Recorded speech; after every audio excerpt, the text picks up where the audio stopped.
Bora, raça, fazer questõezinhas de Química do Enem 2024. Estou me guiando pelo caderno amarelo, por isso estou começando pela 92, 109 para o cinza, 116 para o azul, verde, 133, disse assim. O magnésio metálico utilizado em ligas leves é produzido em um processo que envolve várias etapas e utiliza água do mar como matéria-prima.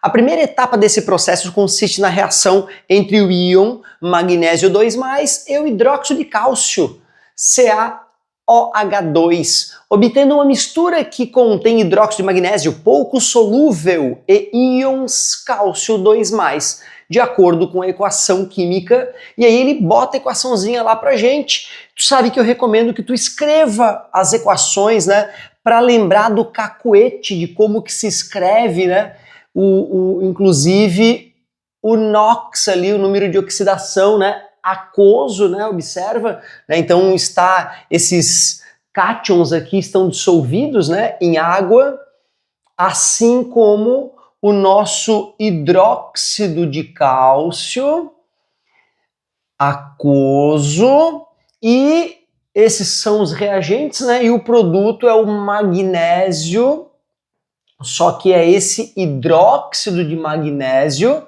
que ele diz ser pouco solúvel. E olha lá o estado físico, sólido, mais cálcio, né, íons, cátions, para ser mais preciso, no estado aquoso também. Método adequado para separar. Adivinha? Filtração, claro que é filtração, mas como, professor? Ué, não está no estado sólido? Ele não diz lá que o cara é pouco solúvel, ó. Contém hidróxido de dissolve, pouco solúvel. Então pronto, né? Passa na peneira, o que é solúvel passa, o que não é fica, e já era. Não vai ficar catando, né, os pedacinhos do reagente, que é uma reação química, né? Não são pedaços grandes, né? E destilação, e o cálcio que está ali, né? Esse cálcio ele vai evaporar junto, né, com a água, né? É dissolução, mas ele falou que é pouco solúvel, né? E aí o que está dissolvido é o cara que eu não quero. Evaporação, evapora a água, o cálcio também vai junto, né? Então, A de amor. Bora para a próxima. Enem 2024, estamos na Química, caderno amarelo, que é o meu guia, estamos na questão 94, ai. Cinza 111, azul 118, verde 135. A hidroxiapatita, e aí ele coloca ali, né, a fórmula da hidroxiapatita, 5 átomos de cálcio, e ali nós temos, né, 3 fosfatos ali, PH4, PO4 e mais o OH, o hidrox. É um mineral constituinte do esmalte dos dentes. Entre as diversas reações que ocorrem no meio bucal, encontram-se em equilíbrio as reações de desmineralização e mineralização da hidroxiapatita em meio aquoso, ilustradas a seguir. A desmineralização está associada à fragilização do esmalte do dente e à formação de cáries. O uso de creme dental pode minimizar a perda da hidroxiapatita. O quadro apresenta o agente de polimento e o pH de alguns cremes dentais comerciais. E ele, claro, né, mostra a reaçãozinha que, como eu sempre digo, né, é um grande treinamento, né, para a gente aprender química e escrever os reagentes, os produtos, né, para a gente se acostumando com esse linguajar da química. Nossa hidroxiapatita, aí ele diz, ó, que tem o meio ácido, né, H+, meio aquoso, e aí ele coloca lá a setinha da reação direta, da reação inversa, dizendo, né, que é desmineralização e mineralização, que é o que nos interessa, estou abreviando ali, e aí ele fala lá, ó, o cálcio saindo do esmalte do dente, ó, indo para o meio aquoso, né, na forma de íons, e também 3PO4, 3-, mais água no estado líquido. Que beleza! Ele falou ali qual é o agente de polimento e qual é o pH, e ele considera assim no final, considerando o equilíbrio químico envolvido, qual creme dental promove a maior desmineralização do esmalte do dente? Ah, tá tranquilo, né? Lembra daquele princípio de Le Chatelier que a gente usa para equilíbrio químico? O que acontece, né? Eu quero mineralizar, desmineralizar é ruim, ele está me perguntando desmineralização. Para eu fazer a desmineralização acontecer, né, eu tenho que aumentar a concentração, né, dos reagentes. E aí a velocidade para formar os produtos aumenta, né? Então tu vê, olha lá, o que tem aqui como reagente H+, né? O que está falando lá do pH? Bicarbonato de sódio, sabidamente básico, pH 9,5. Carbonato de cálcio, a mesma coisa, 11. Citrato de potássio, 7,7. Dióxido de silício, 6,9. E fosfato de cálcio, 7,3. Então observa que desses caras, quem é mais ácido, que tem o pH mais baixo, é a pasta que usa dióxido de silício, areia, né? Para fazer o polimento mais barato, né? 6,9 pH. O que vai acontecer? Eu vou aumentar a concentração desse cara aqui, né? E aí eu vou aumentar a velocidade dessa reação para lá, promovendo a desmineralização. Lembra dessa que no princípio de Le Chatelier, se eu aumento a concentração de alguém, a velocidade da reação para consumir aquele alguém, né, e voltar a equilibrar a reação aumenta. Beleza? Então, o pior, né, creme dental no caso é aquele que usa o agente de polimento 4, letra D. Tranquilaça, hein? Já fizemos questões usando o princípio de Le Chatelier bem piores. Bora para a próxima? Correção em 2024, Química. Caderno amarelo, 96, cinza, 113, azul, 123, verde, 130. Disse assim. Peraí que eu não estou enxergando aqui direito. Os pesticidas naturais vêm sendo utilizados no controle de pragas e doenças agrícolas como substituintes de pesticidas sintéticos tradicionais, por serem menos nocivos ao ambiente, biodegradáveis e minimizarem custos e riscos relativos à lavoura. Por exemplo, os compostos 1 e 2 estão envolvidos nas respostas de defesa das plantas. Os grupos funcionais presentes nesses compostos são importantes para suas propriedades no controle de pragas. Qual é a função orgânica correspondente ao grupo funcional comum presente nesses dois compostos? Que beleza! Então assim, passando o olho na primeira função ali, né, a gente consegue perceber que tem, né, a carboxila aqui, a carbonila com a hidroxila, carboxila, certo? Só que aí ele não representa, logicamente, né, esse carbono, quando ele está usando os bastõezinhos, a gente sabe que a intersecção, né, desses bastõezinhos, a gente já entende que ali, né, tem um carbono, e aí, claro, o nosso anel aromático aqui, o nosso fenil aqui com uma função de álcool aqui, um álcool fenílico. Então, não é nada demais nesse primeiro composto. No outro composto eu vejo uma cetona, né, nesse anel fechado aqui. Então aqui tem uma dupla O, uma carbonila ali, que é uma cetona. Aí aquela ideia dos triângulozinhos, né? O triângulozinho cheio mostrando que está vindo para fora do quadro, num plano diferente do anel. E aí depois mais carbono, né? Com os hidrogênios completando. E olha ali quem é que está ali.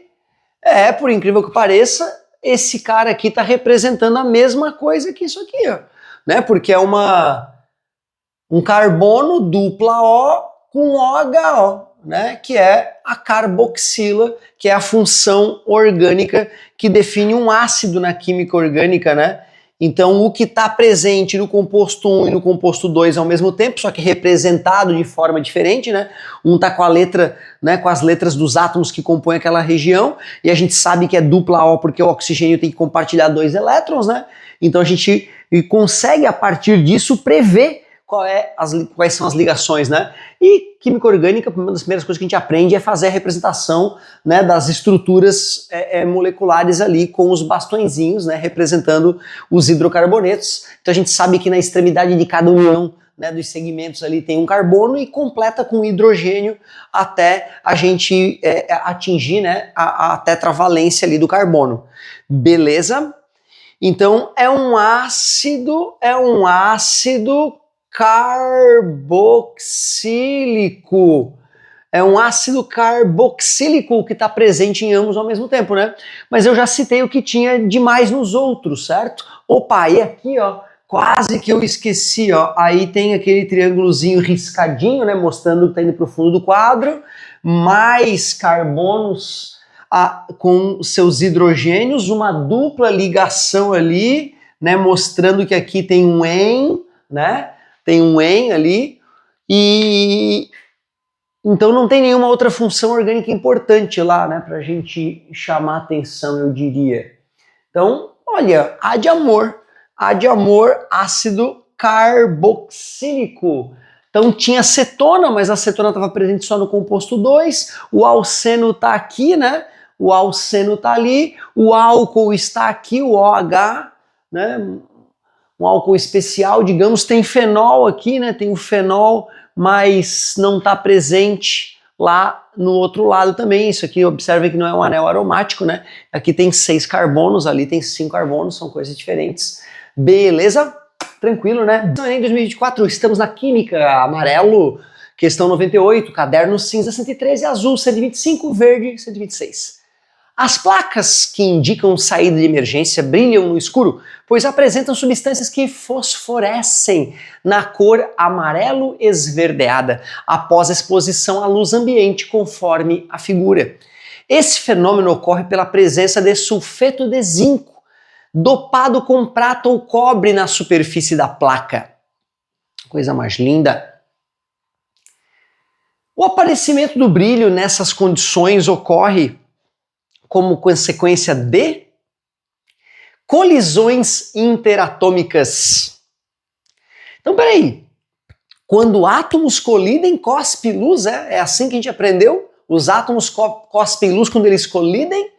Então, quando um átomo emite fótons, né, a maneira mais técnica de dizer que ele está emitindo luz é porque um de seus elétrons saiu de uma região mais energética e foi para uma região menos energética. E a diferença de energia, né, nesse salto quântico é que representa a energia carregada pelo fóton. Então não são colisões entre átomos.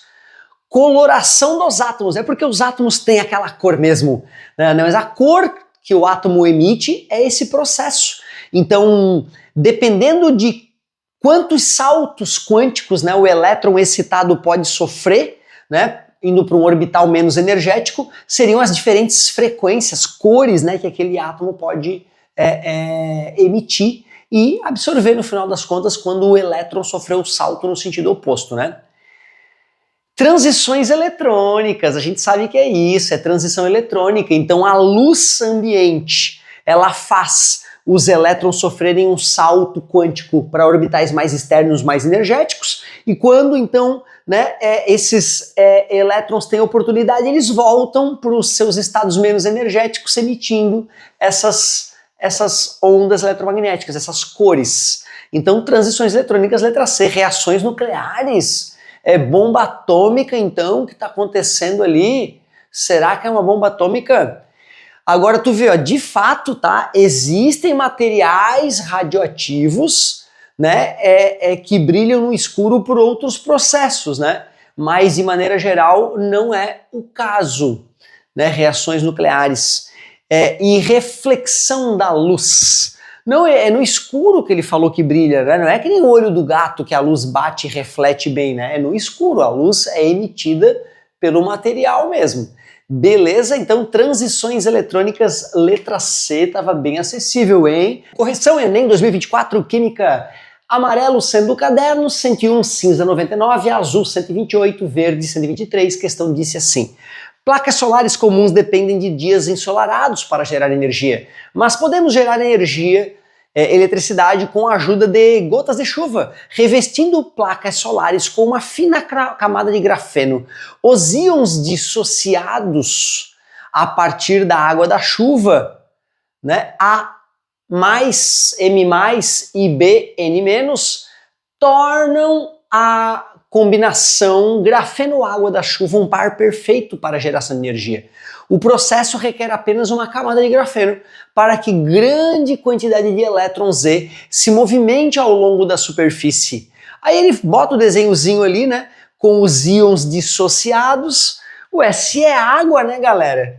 Se é água, quem são então esses íons dissociados? Né, ele bota aqui está o grafeno, então é H+, né? É H+, são prótons, e OH-, né?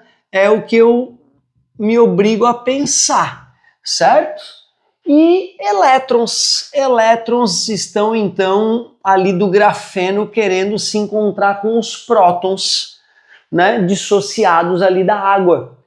Beleza? Aí ele diz que tem um alto potencial elétrico aqui, né, uma diferença de potencial mais alta, e aqui embaixo, deixa eu dar uma descidinha na figura ali que eu não vejo ela toda, potencial elétrico mais baixo. Então, ele chama de potencial, né? Mas eu diria que eu consigo aqui, né? Se eu fosse colocar, eu ia medir uma diferença de potencial mais adequado, talvez fosse representar, né? Que se eu colocasse uma bateriazinha assim, o mais estaria em cima e o menos embaixo, né? Ele foi mais técnico ao dizer que tinha um potencial elétrico mais alto, um potencial elétrico mais baixo. E a questão continua. Ao produzir eletricidade em dias chuvosos, o grafeno, letra A, oxida os cátions dissolvidos na água da chuva. O grafeno rouba elétrons, E o OH- com H+ da água, né? Então os elétrons estão vindo do grafeno, aparentemente, e não da água, certo? E oxidar seria arrancar elétrons da água, então o grafeno não está oxidando os cátions, né? Impede a difusão de água através das placas solares. Então, o grafeno faz a dissociação ali, né, da água em H+ e OH- em tese. Diminui a energia de ativação da reação do pseudocapacitor. Tudo bem que daria para pensar que se tem carga positiva num lugar, carga negativa no outro, e um material isolante, né, entre eles, que seria aqui, né, daria para pensar num capacitor, mas energia de ativação da reação, né? Cadê a reação ali? Eu não vi reação ali, não gostei da ideia. Letra D, forma um composto não metálico com íons da água da chuva. Forma um composto não metálico. Que composto é esse? E como é que forma energia depois? Gera uma diferença de potencial pela interação dos elétrons com os cátions. Pronto, né? Tu usa essa força eletromotriz aqui para carregar tuas baterias, né? Então tu conecta isso aqui nas tuas baterias para carregar as tuas baterias, né? Tu vai conseguir fazer com que esse potencial aqui seja maior que o da bateria, né? Então tu consegue injetar carga elétrica na bateria, carregá-la para depois tu usar, né, essa carga. Beleza? Então, letra E. Né? Então é uma questão que a gente está resolvendo aqui dentro da química, porque falou de termos químicos, né, mas o físico, ele, né, bate o olho nessa questão, ele deve conseguir perceber que é a letra E. Né? Claro que talvez o professor de química consiga negar melhor os outros itens, mas é uma questão aí multidisciplinar. Bora para a próxima? Opa, cadê o gabarito? Cadê o gabarito? E de esforçados, agora sim. E bora para mais uma correção Enem 2024, estamos na Química, o caderno amarelo é a questão 107, cinza 94, azul 134, caderno verde 118, questão que dizia assim. A fito, professor, não é de biologia essa questão? Primeiro que tá faltando 15 questão de química mesmo, então tô roubando questão de biologia. Segundo que eu lembro que na faculdade eu li um livro muito bom chamado Biorremediação, então falava justamente, né, desse tipo de questão, e é uma questão acessível, né, fala um pouco de química, eu roubei a questão. Então tava lá, questão 107 do caderno amarelo. A fitorremediação é uma técnica que utiliza plantas, lógico, né, para a remediação de ambientes contaminados. A descontaminação de solos pode ocorrer por descarte.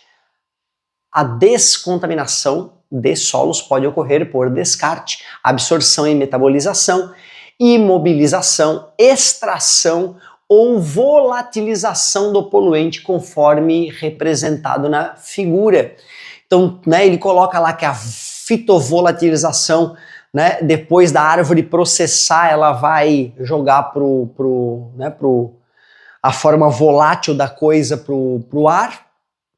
A fitodegradação mostra as coisinhas que eram maiores ficando menores, né? Então, algum agente químico ali degrada de fato a substância que deixa de ser, então, a substância que era originalmente agressiva, e aí se torna menos agressiva.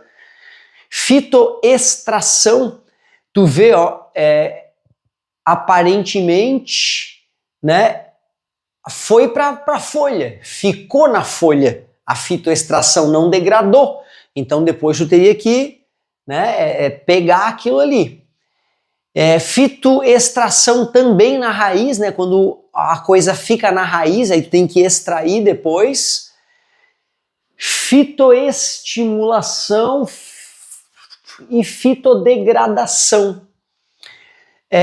A fitodegradação pode ocorrer nas folhas ou nas raízes, de acordo com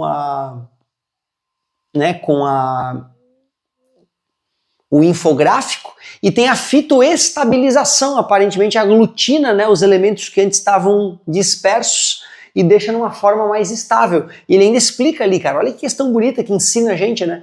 Fitoestabilização e mobilização dos contaminantes através da absorção por raízes, precipitação, complexação ou redução de valência. Né, reduzindo a valência fica menos reativo. Fitovolatilização, retirada de poluentes pelas plantas e transferência para uma forma volátil, né, aquela que vai para o ar depois. Fitodegradação, degradação dos contaminantes orgânicos por ação enzimática. Enzimas então degradam aquelas moléculas em outras, né? Fitoestimulação, estimulação dos micro-organismos degradadores de contaminantes orgânicos. Então tu vê, tu estimula, né, aqueles caras que vão justamente fazer a degradação pra gente. E fitoextração, que é a remoção dos poluentes pelas raízes, sua transferência e acúmulo na parte aérea das plantas. Então, né, ou fica nas folhas, né, ou fica nas raízes. O método que retira mercúrio de uma área contaminada, impedindo sua entrada na cadeia alimentar, é a... E aí, galera, metal pesado, mercúrio aí, o que vai ser, será? Em fitoestabilização, vai estabilizar o mercúrio, ficando o mercúrio disponível sob a superfície das raízes? Depois a gente pega o mercúrio na superfície da raiz. Acho que não, né? Que eu saiba, o mercúrio não vai ser expelido para fora da raiz, mas é o professor de biologia que poderia, né, explicar melhor. Fitovolatilização vai para o ar depois, então, o mercúrio? Não, né? Fitodegradação, o mercúrio vai deixar de ser mercúrio? Ele vai reagir, vai ter um composto com mercúrio, mas que não é agressivo? Acho pouco provável, né? Fitoestimulação, nós vamos estimular coisas ali que vão remover o mercúrio pela ação de micro-organismos nas raízes, absorvem e imobilizam o metal, e o metal fica lá na raiz de buenas, né? É provável que depois que essa planta morre, vai contaminar o lençol freático esse metal, né? Fitoextração, em que as plantas que acumulam mercúrio são cultivadas nesses locais e a biomassa rica no metal, então como eu disse, né, o mercúrio fica, né, na planta, é retirado, né, após o crescimento, né, para tu dar uma destinação correta a esse metal pesado. Então, né, com um pouco de bom senso dá para perceber que a letra E, né, é o mais adequado, certo, raça? E bora para a próxima questãozinha que envolvia então um pouco de química, embora seja uma questão de biorremediação, né? Uma questão de biologia. Correção Enem 2024, Química. Caderno amarelo 108, cinza 95, azul 135, verde 119. Falou assim: Brasil fecha 2020 entre os maiores recicladores de latas de alumínio. A bauxita contém alumina, né? 2 átomos de alumínio, 3 de oxigênio, Al2O3, que é a matéria-prima para a produção de alumínio. De forma geral, são necessários 50 kg de bauxita para produzir 10 kg de alumínio. O Brasil fechou 2020 com um dos principais líderes mundiais em reciclagem de latas de alumínio. De acordo com o levantamento da Associação Brasileira dos Fabricantes de Latas de Alumínio, a Abralatas, o país obteve um índice de reciclagem de 97,4%, de um total de 4 vezes 10 na 5 toneladas.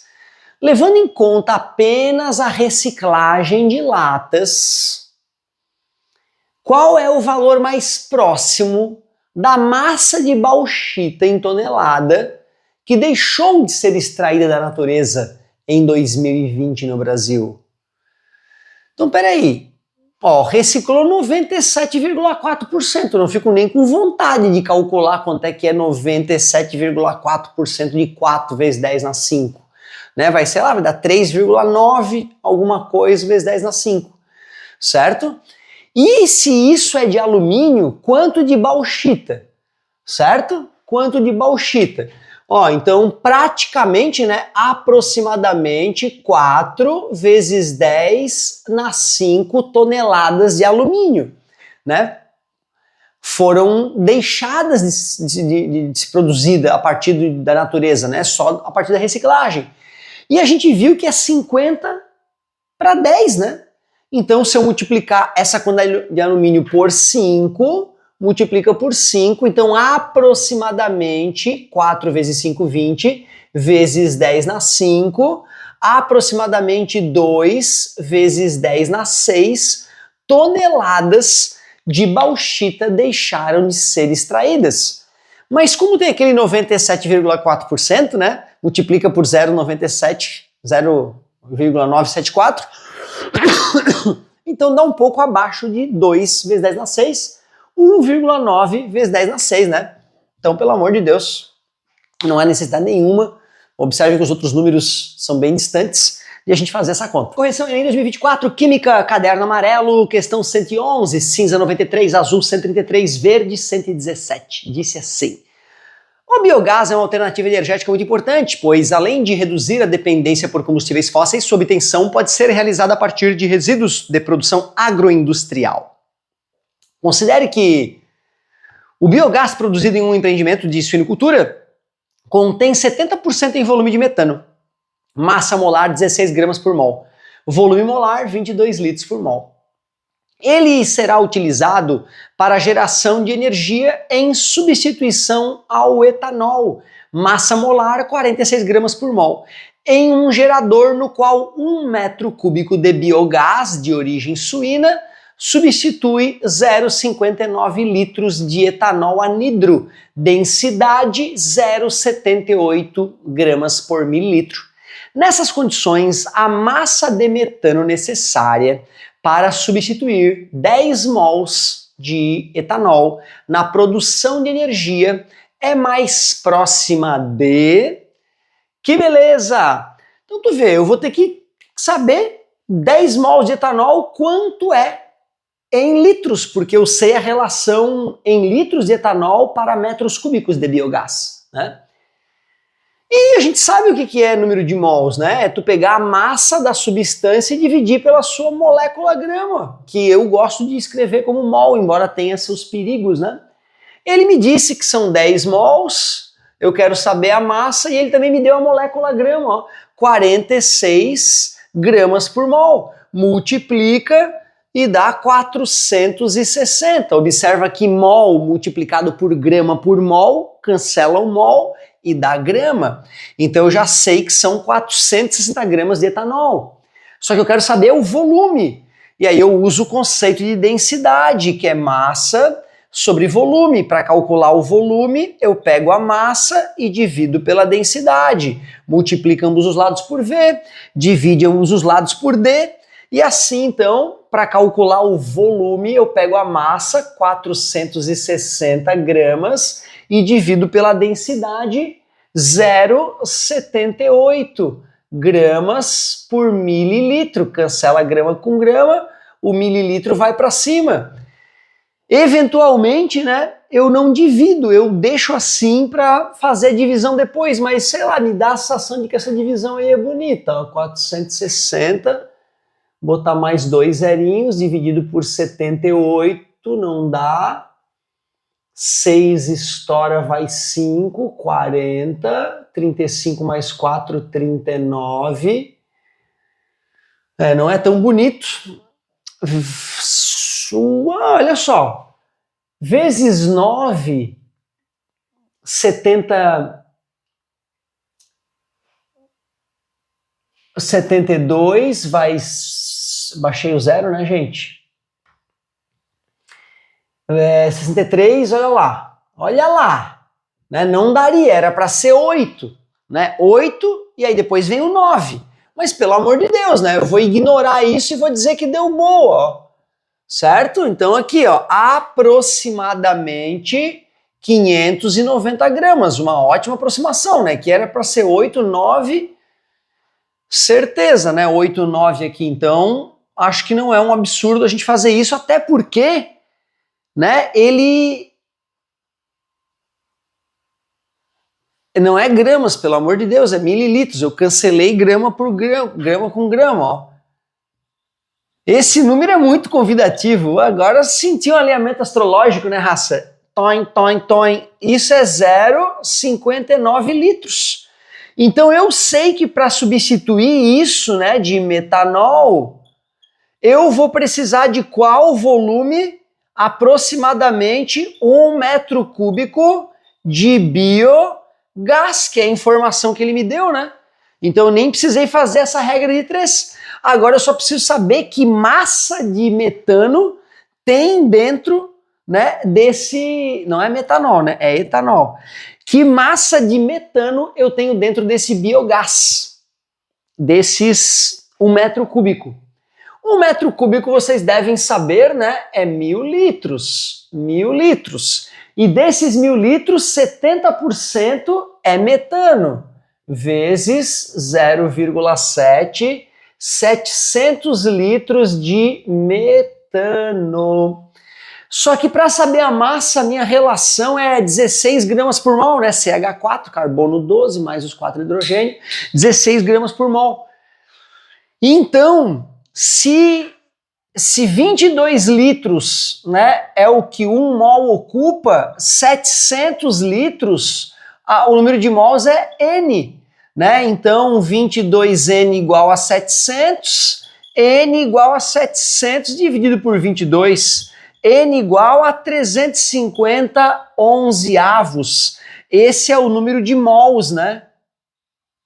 Mols. E eu quero a massa.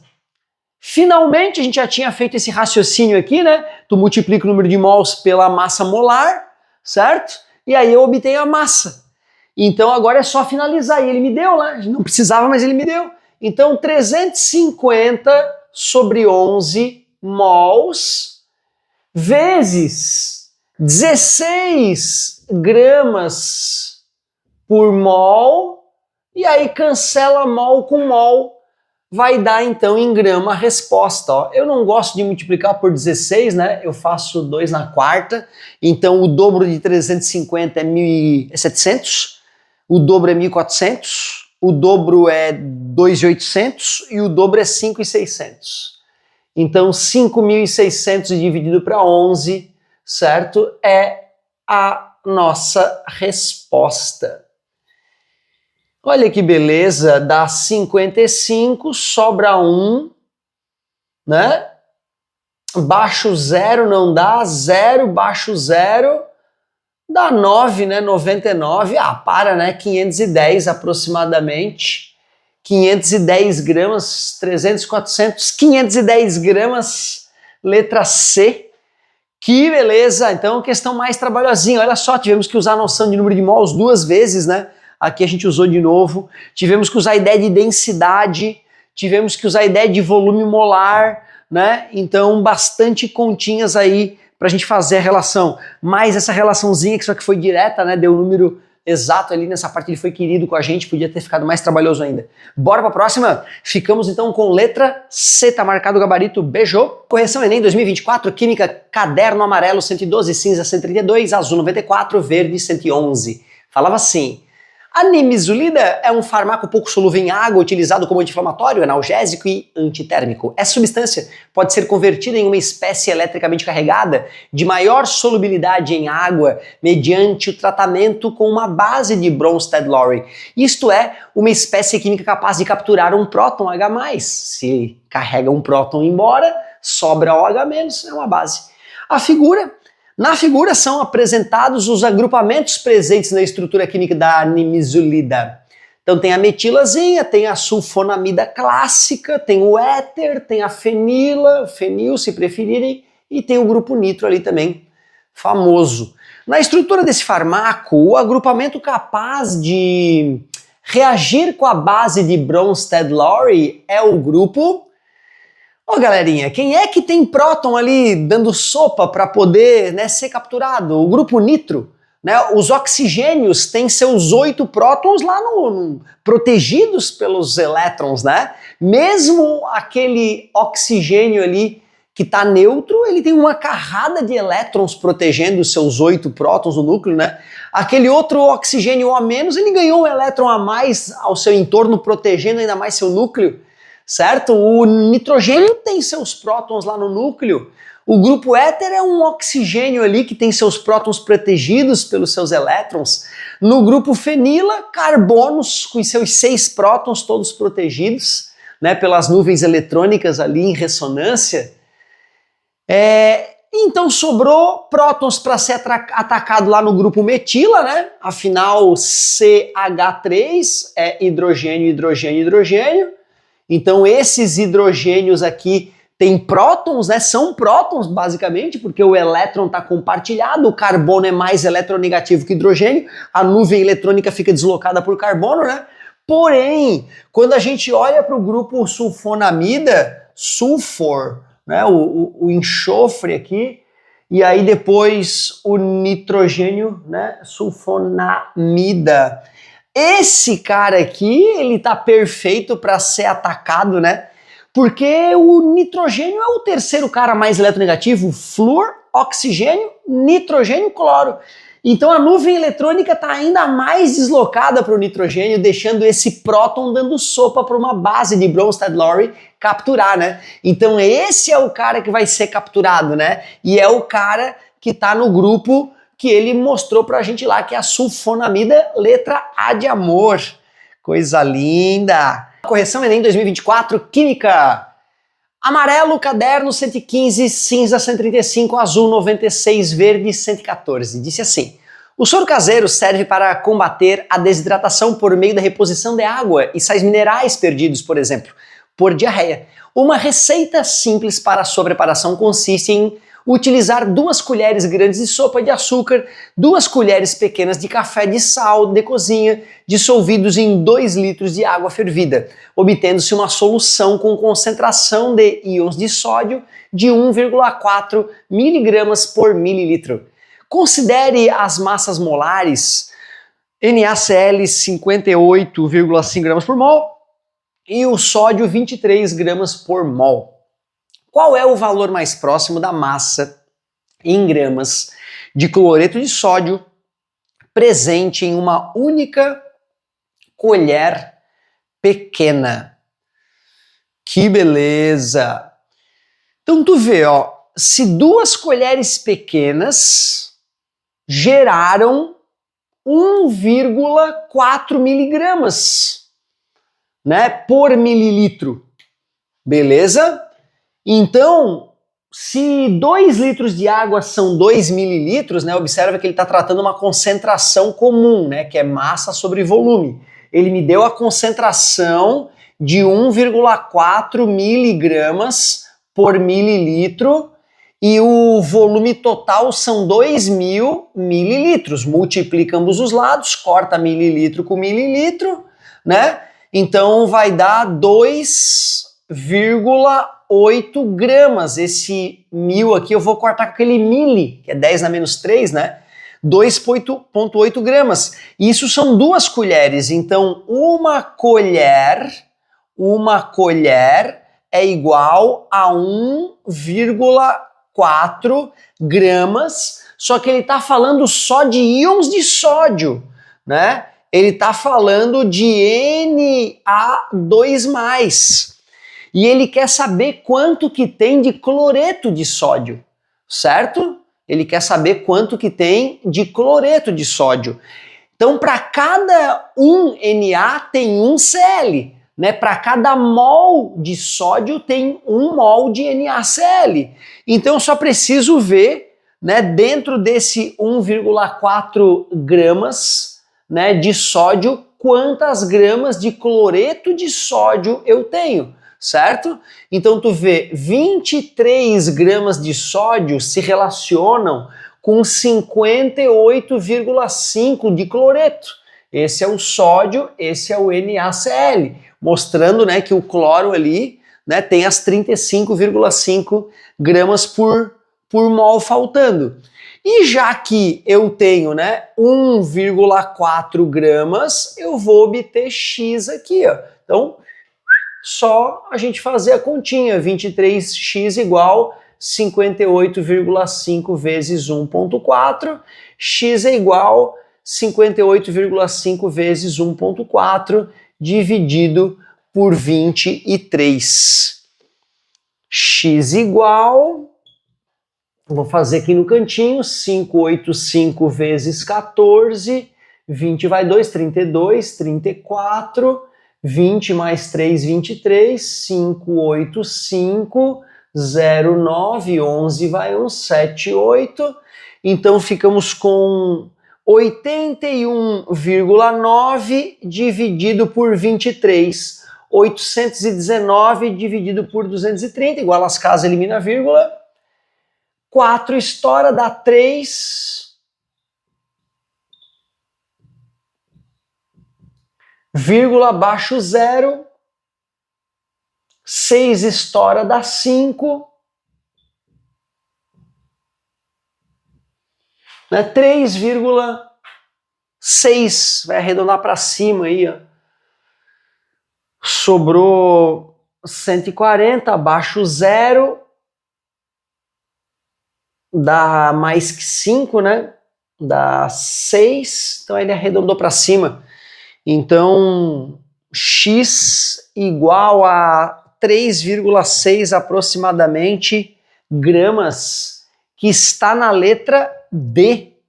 Então, um D de concentração comum e depois, né, ficou mais simples porque era NaCl para cada um Na, um Cl ia junto, né, para cada um Na ia um NaCl, então ficou fácil a nossa regrinha de 3. E bora para mais uma! Correção Enem 2024, Química, caderno amarelo, questão 120, cinza 127, azul 92, verde 106. Falava assim: células a combustível microbianas, CCM, são capazes de gerar eletricidade a partir de águas residuárias urbanas e agroindustriais. As CCMs são compostas de duas câmaras. Numa delas, onde ocorre o tratamento da matéria orgânica, as bactérias eletrogênicas crescem formando um biofilme e se alimentam dos poluentes presentes no afluente. Ao se alimentarem, essas bactérias geram uma corrente elétrica que percorre o material sobre o qual elas formam o biofilme. Um fio condutor externo possibilita a migração dessa corrente para uma segunda câmara, promovendo uma reação química. A figura esquematiza uma CCM e as reações químicas envolvidas. Qual das equações representa a reação global que ocorre durante o funcionamento dessa CCM?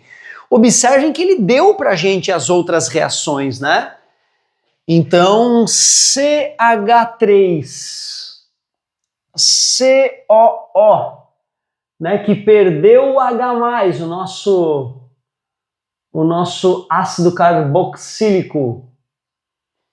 Então, no estado aquoso, esse cara vai reagir com água, com 2 moléculas de água no estado líquido, e isso vai se transformar em 2CO2 no estado gasoso, gás carbônico, mais 7 prótons, 7H+, no estado aquoso, então é H3O, né?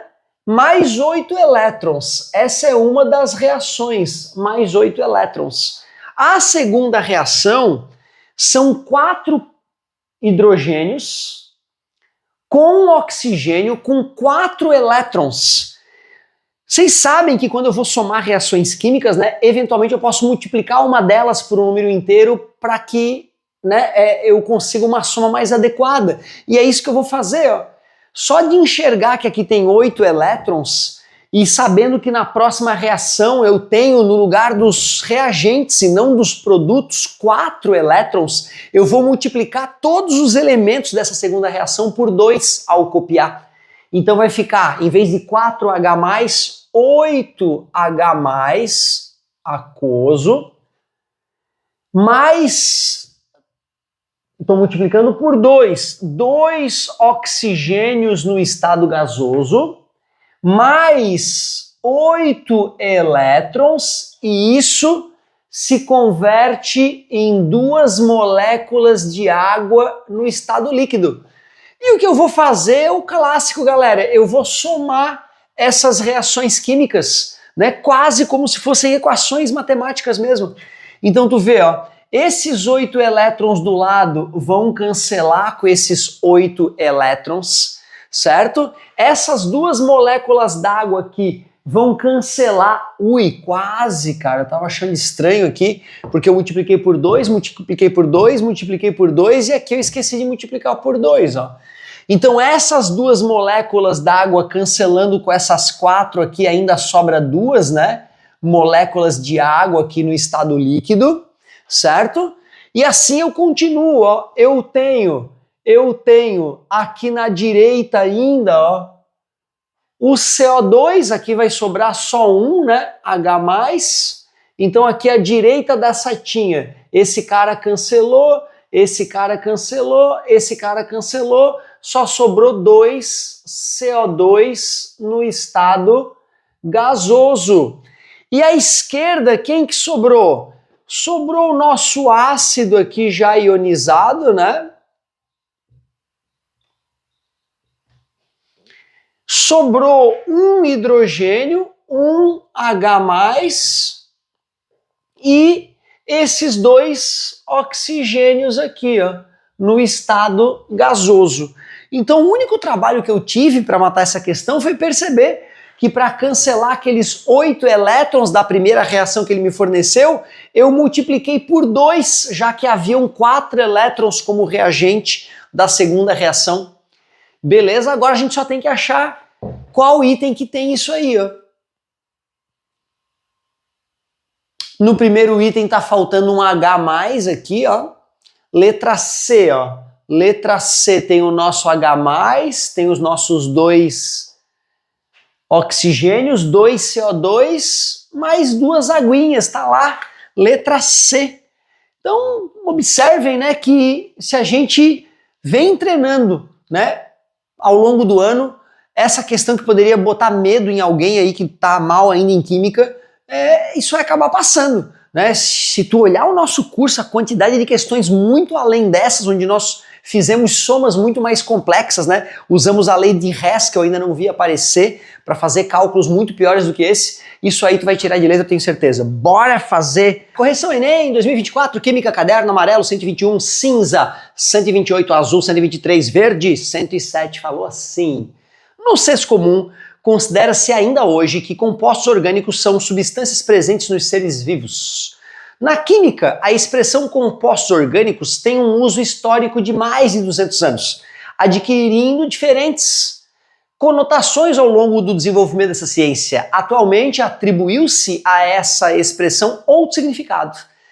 A concepção científica atual define esses compostos como substâncias benéficas à saúde humana. Não vamos falar, né, da parte de alimentação, comida é orgânica. Não é isso. Capazes de serem biodegradáveis também não, no ponto de vista físico, né, químico, perdão. Quem estuda química sabe que química orgânica é outra história. Compostos orgânicos são compostos do carbono. Formados a partir do gás carbônico? Não. Produzidos sem uso de agrotóxicos? Não. contendo carbono como elemento principal, química orgânica, química do carbono, nas primeiras aulas, ainda pela nossa plataforma, né, nas nossas primeiras aulas de química orgânica, isso já é contado. Então essa questão é bem acessível. Letra E de esforçados. Correção Enem 2024, Química, caderno amarelo, questão 122, cinza 124, azul 113, verde 103, disse assim. Professor, mas não é uma questão de biologia, é que fala de alguns detalhes químicos ali que dá para matar a questão, tá? E como eu já disse em outra situação, eu tô querendo ver se eu consigo das 45 questões, 15 questões de química, então tô tentando forçar um pouco a barra aqui, vamos ver. Metabolismo dos procariontes. O esquema representa a ação de organismos no ciclo do nitrogênio e no ciclo do carbono. Os números correspondem a algumas etapas dos dois ciclos distintos. Aí tem um infográfico bonitinho ali, né? Em qual etapa numerada ocorre uma transformação redox, né, de oxirredução, como a que ocorre nos procariontes nitrificantes? Observa que lá no infográfico ele mostra lá pra gente, ó, que os procariontes nitrificantes convertem NH3, né, amônia, em nitritos, NO2-, e nitratos, NO3-. Então observa, era amônia, NH3, e esses, né, procariontes nitrificantes convertem em NO2- e NO3-. Beleza? Qual é o NOx do nitrogênio nesse caso? O hidrogênio é 1+, dá mais 3, então 3-, né? Esse cara tem NOx 3-. A gente sabe que o oxigênio tem NOx -2, -2 com 2 dá -4, para D -1 mais 3, ó. Então observa, né? Aqui é -2, aqui embaixo vai dar -4, multiplica, né? É 2-. Qual é o NOx desse cara para o total disso dá -1? Né? Então eu sei que o NOx desse cara, que é X, somado com -4, tem que dar -1, né? A continha que a gente sempre fez para calcular o NOx, o número de oxidação de um elemento ali, né? Menos passou para lá, mais popularmente falando, soma -4, né? Subtrai 4 em ambos os lados, subtrai -4 em ambos os lados, soma 4 em ambos os lados, e por isso que o NOx fica 3. Então observa que o NOx do nitrogênio era 3- e passou para 3+. De 3- para 3+, aumentou ou diminuiu? Aumentou, né? Aumentou. Se o NOx aumentou, oxidou, certo? Não reduziu o NOx, oxidou. Quer dizer que a pergunta que ele está me fazendo lá é a seguinte, ó, em qual etapa numerada ocorre uma transformação, né, de oxidação, certo? Equivalente a essa que ele colocou no primeiro infográfico. Quando a gente vai para o segundo infográfico, a gente tem lá, ó, né, o CO2 do ar atmosférico sendo fixado nas plantas, né, e o CO2, o carbono, o NOx do carbono aqui é 2-, né? -4 para zerar dá +4, então 4+, ó. O NOx do carbono é 4, mais 4, né? 4+. Então, lembra que o NOx do carbono vai de -4 a +4. Ele já está no seu maior valor possível, ele não pode ir além disso. Então esse NOx aqui tem que reduzir. Então o CO2, né, naqueles processos 4 e 3, que o CO2 vai ser fixado na planta, o carbono ali, ele vai sofrer uma redução, né, e não uma oxidação. O que que nos sobrou então? Procariontes decompositores convertem o carbono fixado em CO2. O carbono, antes, né, ele tinha alguma forma aqui que eu não sei qual é o NOx dele, mas eu sei que o NOx dele vai aumentar, né? Vai para 4+, que é o maior valor possível. E se o NOx aumentou, oxidou. Então o processo 5 é o único que tem chance de ser um processo equivalente ao dos procariontes nitrificantes, que é o que ele queria, né? Em qual etapa numerada ocorre uma transformação redox, como a que ocorre, né? Equivalente a que ocorre nos procariontes nitrificantes. Letra E de esforçados. Aqui não é o gabarito C, não, era um carbono, hein? Correção Enem 2024, Química, caderno amarelo. É a questão 123, cinza 125, azul 114 e verde 104. Questãozinha que eu já até coloquei o gráfico ali pra gente junto analisar, questão bem acessível, hein? Um dos agentes que mais contribui para a poluição do ar é o automóvel, a combustão interna. Em áreas urbanas isso é demonstrado dramaticamente pela fumaça fotoquímica resultante da interação entre óxidos de nitrogênio e hidrocarbonetos e a luz solar para formar produtos de oxidação que causam irritação aos olhos, ao aparelho respiratório e danos às plantas. As condições de operação dos motores a combustão, como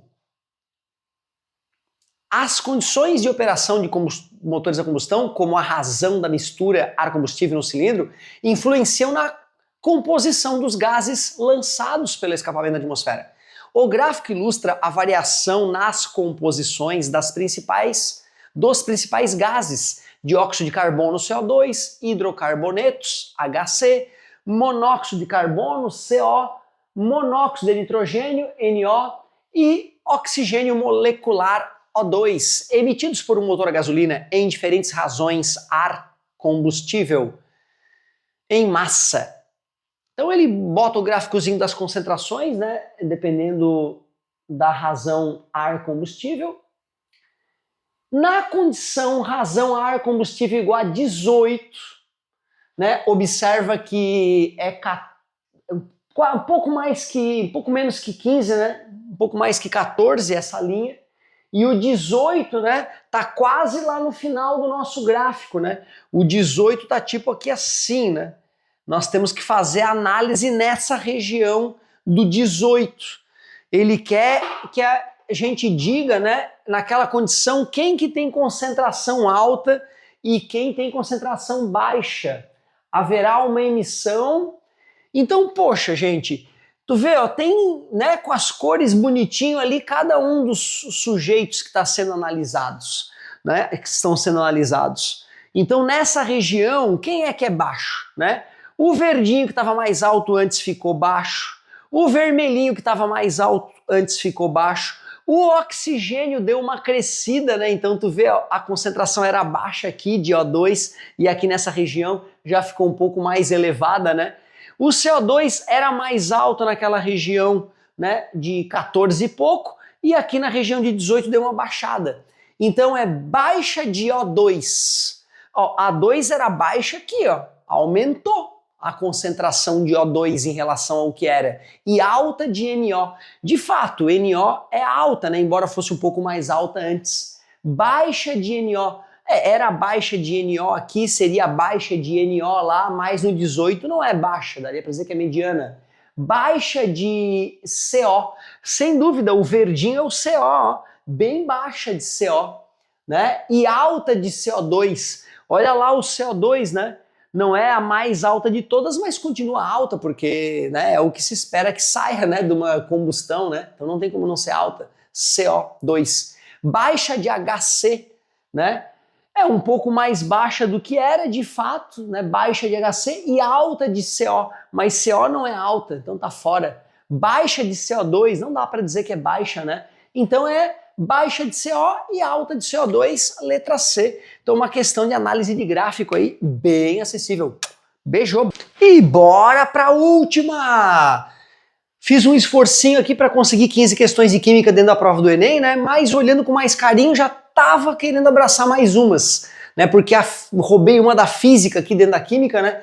E, bom, se bobear, dava pra gente fazer também a questão do microplástico, né? Usando conceitos químicos sem problema nenhum. Certo? Mas de despedida, então, caderno amarelo, questão 130, cinza 121, azul 107, caderno verde, questão 96, falava assim: com base em testes realizados em ratos, concluiu-se que os compostos nitrosos são substâncias mutagênicas, ou seja, produzem mutações nas células e possivelmente câncer. Esses compostos podem ser obtidos pela reação entre o nitrito de sódio, que é um conservante adicionado às carnes, e o ácido clorídrico. O ácido nitroso produzido irá reagir com compostos nitrogenados, como as aminas, dando origem aos compostos nitrosos. Em qual órgão esse processo será iniciado? Na química a gente fala muito sobre onde é que tem ácido clorídrico, certo? É no estômago, né, galera? O sistema digestório, né? Basicamente, depois da mastigação ali, já começa com esse ataque ácido no estômago através do ácido clorídrico. Então eu já, pelo enunciado, sei que esse processo começa com ácido clorídrico no estômago, certo? E letra E é o que nos resta. Então, com o conhecimento químico, né, básico de química, dentro das nossas aulas de química a gente cita isso, né, que inclusive o cloro vem do sal que a gente consome, né, para poder compor o ácido clorídrico dos nossos estômagos. Então é algo que eu acho que, para quem curte nossas aulas de química, mataria essa questão, né, sem grandes dificuldades. Letra E. E usando conceitos químicos também daria de matar mais pelo menos uma questão de biologia, como a questão do microplástico. Vê se vocês concordam comigo. Beijo, bora pra próxima!